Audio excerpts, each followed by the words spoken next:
What's up, guys? My name is Kyle White. I'm a doctor of physical therapy. Today we're going to talk about my 3 best exercises to do after a long car ride, plane ride, whatever, train ride. It's the holiday season. A lot of people are traveling. We're going to talk about the 3 best stretches to do after you get done with that long ride. The first one's going to be a prone press up. We're going to roll right into it.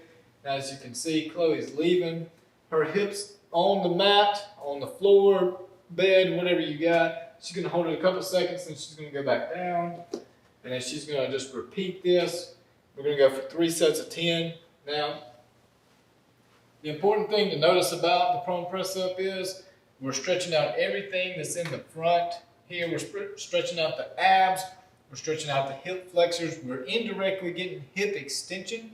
If we think about a car ride or plane ride, we're sitting for the duration of that. And so we've got hip flexion, we've got lumbar flexion, we're here. We've also got more thoracic flexion. And so what this exercise basically does is reverses all of those movements. Our bodies are made to be up and walking.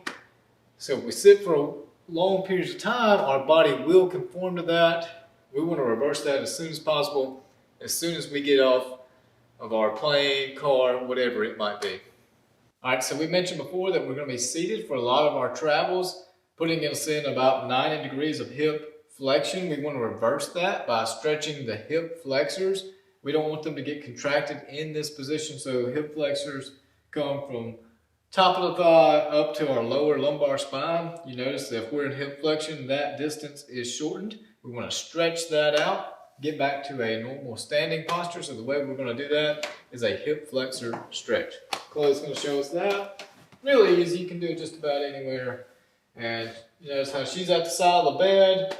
We got one leg off the side. We're pulling this one up to our chest. Chloe, do you feel a stretch in the front of your hip there? Yes. She does. She does.